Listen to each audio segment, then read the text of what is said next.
विधानसभा चुनाव के समय आपने भाजपा सरकार के समय बैजनाथ में हुए भ्रष्टाचार का मुद्दा उठाया था। जहाँ जहाँ कामों में घपलाबाजी हुई है उसकी जांच करवाएंगे और जो दोषी लोग हैं उन्हें भी दंड करवाया जाएगा। भ्रष्टाचार बिल्कुल सहन नहीं होगा। पारदर्शी शासन हम लोगों को दे रहे हैं और निकट भविष्य में कि भी आपको इस चुनाव में हराने के लिए कांग्रेस पार्टी के ही कुछ नेता सक्रिय थे, लेकिन बाजी एकदम पलट गई। तो क्या कुछ हुआ? वो तो एक बहुत बड़ा आपराधिक मामला है। हमारे लिए तो कानून था, हम 10,000 से ऊपर नगद पेमेंट नहीं कर सकते थे। हमें रजिस्टर मेंटेन कर दिया होता था। अगर हम किसी को 10,000 रुपये देते थे वो चेक पेमेंट होती थी। इतनी बड़ी राशि कोई नहीं निकाल सकता। ये बहुत बड़ा जुर्म था। यानी ये मामला दबा दिया गया। ये तो इनकी सरकार केंद्र में है, कैसे रिलीज पैसे हुए इसके बारे में तो मैं नहीं जानता, लेकिन ये भी एक भ्रष्टाचार का मुद्दा था। इतनी मोटी रकम कोई नहीं निकाल सकता, आज तक ना पहले कभी हुआ है। सुक्खू सरकार पर ये आरोप लग रहे हैं कि कांगड़ा जिला की अनदेखी कर रही है। जहाँ तक कांगड़ा को मंत्री बनने का सवाल है तो मैं भी चाहूँगा यहाँ मंत्री बनाए जाए या 3-4 जो बनने हैं यहाँ बनाए जाएं। इस हक में मैं भी हूँ। द न्यूज़ रडार में आपका स्वागत है और मैं हूँ सौरभ कुमार। आज हमारे साथ हैं बैजनाथ के विधायक और प्रदेश सरकार में मुख्य संसदीय सचिव श्री किशोरी लाल जी। बैजनाथ में ऐसे कौन से बड़े प्रोजेक्ट हैं जो आगामी समय में आप शुरू करवाना चाहते हैं या चल रहे हैं? देखिए, बैजनाथ पर्यटन की दृष्टि से एक बहुत बड़ा महत्वपूर्ण स्थान है। यहाँ बाबा बैजनाथ का विशाल मंदिर है जो कि पूरे भारत में नहीं विदेशों में इसकी मान्यता है। हमारे पड़ोस में 16 किलोमीटर के फासले पे बीड़ स्थान है। बीड़ बिलिंग पर्यटन के दृष्टि के महत्वपूर्ण स्थान है, उसको भी विकसित करने का हम प्रयत्न कर रहे हैं। 12 से 17 तक मैं बैजनाथ का मेले रहा। बीड़ बिलिंग राजगुंदा बरोट के लिए मैंने एक 25 करोड़ की सड़क का निर्माण शुरू करवाया था, जो कि पिछली सरकार के समय में पूरा नहीं हो सका। उसका काम शेष जो बच गया उसका दोबारा 9 करोड़ का टेंडर जो है वो लोगा के भी काम शुरू किया गया है। और इस सड़क के बन जाने से यहाँ 12 महीने टूरिस्ट जो है वो इस क्षेत्र में आएगा।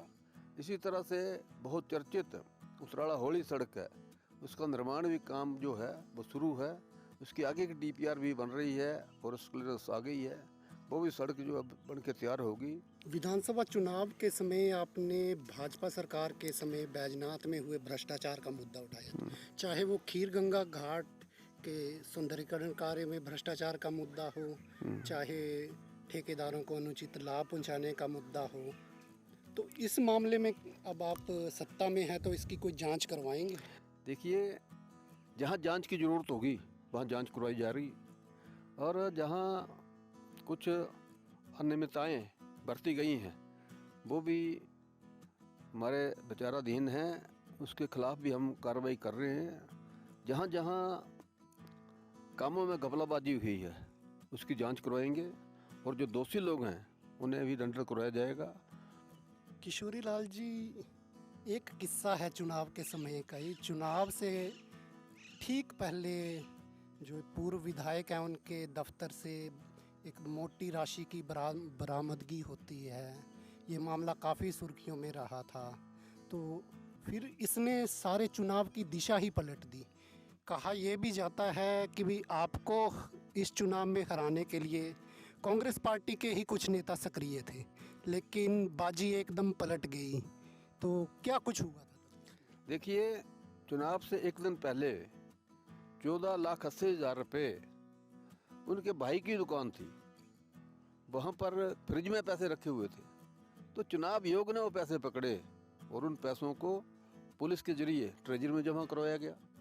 बाद में कैसे वो रिलीज हुए ये तो वो लोग जाने, क्योंकि केंद्र में की सरकार है। वो तो एक बहुत बड़ा आपराधिक मामला है। हमारे लिए तो कानून था, हम 10,000 से ऊपर नगद पेमेंट नहीं कर सकते थे। हमें रजिस्टर मेंटेन कर दिया होता था। अगर हम किसी को 10,000 रुपये देते थे वो चेक पेमेंट होती थी। इतनी बड़ी राशि कोई नहीं निकाल सकता। ये बहुत बड़ा जुर्म था। यानी ये मामला दबा दिया गया। ये तो इनकी सरकार केंद्र में है, कैसे रिलीज पैसे हुए इसके बारे में तो मैं नहीं जानता, लेकिन ये ये भी एक भ्रष्टाचार का मुद्दा था। इतनी मोटी रकम कोई नहीं निकाल सकता, आज तक ना पहले कभी हुआ है। चुनाव आयोग इसके खिलाफ था और सख्त है, आज भी सख्त है।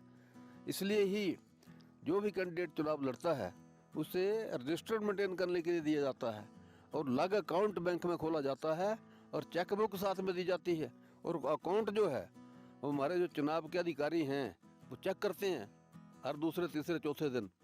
तो ये कैसे रिलीज हो गया पैसा, ये तो एक बहुत बड़ा भ्रष्टाचार का मुद्दा है। लेकिन आपने और आपकी पार्टी ने इस मुद्दे को बड़ी अच्छी तरह लपका और एक ऐसा माहौल बनाया जिससे आपकी जीत की नींव तैयार हुई। बावजूद इसके कि आपकी ही पार्टी के कुछ नेता आपको हराने में जुटे हुए थे, क्या आप ये स्वाभाविक है। जो मेरे कामों से संतुष्ट नहीं है, जिनको कोई मेरे से कोई अपेक्षा नहीं है, वो चाहते हैं हमारे कोई बगल में, हमारे गुट्ठी में, हमारे मुट्ठी में एमएलए रहे। मैं ऐसा काम नहीं कर सकता। मैं स्वतंत्र विचारों का आदमी हूँ और लोगों की सेवा के लिए आया हूँ। लोगों की सेवा करूँगा, ईमानदारी से करूँगा। इसलिए उनको मेरी सेवा पसंद नहीं होगी तो अलग बात है। मैं तो भोलेनाथ का अनन्य भगत हूँ, उनसे डरता हूँ क्योंकि उनका दंड बहुत बुरा है। और जो भी इस वृत्ति के लोग हैं वो उनसे दंड से सावधान रहें, वरना उनको एक दिन पछताना पड़ेगा। किशोरी लाल जी, बैजनाथ पपरोला नगर पंचायत को नगर परिषद बनाने की भी कुछ प्रयास चल रहे हैं। देखिए, एक बहुत बड़े शहर है। जब मैंने यहाँ नगर पंचायत बनवाई तो उसका खमियाजा मुझे भुगतना पड़ा, लोगों ने वोट नहीं डाले। लेकिन इस बार जब उन्होंने देखा रिजल्ट कुछ और है, जब मैंने नगर पंचायत बनवाई तो ढंढोरा पीट दिया गया। मुर्गियों को टैक्स लग जाएगा, आपके कुत्ते को टैक्स लग जाएगा, आपका खाना पीना बंद हो जाएगा, आपको तो फलाना काम हो जाएगा। लेकिन जब लोगों ने देखा वे कुछ भी नहीं है, नगर पंचायत के फायदे हैं, केंद्र से सीधी फंडिंग है और काम हो रहे हैं, तो इस बार तो लोगों ने डट के वोट डाले। 18 हमारे वार्ड है, 11 वार्ड है, 18 बूथ हैं। 17 बूथों में मुझे बढ़त मिली, एक बूथ में कमजोरी रही है, उसको भी जांच कर रहा हूँ क्यों कमजोर रहा वो बूथ। लेकिन बैजनाथ की जनता ने चुनाव में मेरा भरपूर साथ दिया है और इसका ही रिजल्ट है कि मैं अब उनकी सेवा में रात दिन डटा हूँ, डट के सेवा करूँगा। आपको इतना बड़ा जनादेश मिला है चुनाव में, तो बैजनाथ के लिए आप कौन सा एक बड़ा प्रोजेक्ट लाना चाहेंगे जिससे बैजनाथ विधानसभा क्षेत्र को, यहाँ के लोगों को लाभ हो? देखिए, 55 साल पहले बैजनाथ से हमने पॉलिटेक्निकल कॉलेज खोया है, उसको पुनः यहाँ स्थापित करने के लिए प्रयत्नशील हूँ। और इस महीने या अगले महीने के पहले हफ्ते जब भी हमारे यशस्वी मुख्यमंत्री जी का टूर प्रोग्राम बैजनाथ को होगा, उसी टूर में मैं इसे अनाउंस कराऊंगा। ये भी बैजनाथ के लिए एक बहुत बड़ा प्रोजेक्ट होगा। और हिमाचल प्रदेश सरकार ने आदरणीय यशस्वी मुख्यमंत्री ठाकुर सुखविंदर सिंह सुक्खू जी के नेतृत्व में जो सरकार है वो डे बोर्डिंग स्कूल भी यहाँ बनाने जा रही है। उसके लिए भी हमें जगह चयनित कर ली है। डे बोर्डिंग स्कूल यहाँ खोलेंगे। यहाँ पर जो भी ज़रूरत होगी, जिसे मैं सरकार से मांगूंगा, सरकार बैजनाथ के लिए देगी, ये मुझे पूरा यकीन है। और एक बड़ा मुद्दा सामने आता है भाई, सुक्खू सरकार पर ये आरोप लग रहे हैं कि कांगड़ा जिला की अनदेखी कर रही है। यहाँ से 10 विधायक चुन के गए हैं लेकिन मंत्री पद सिर्फ एक ही मिला।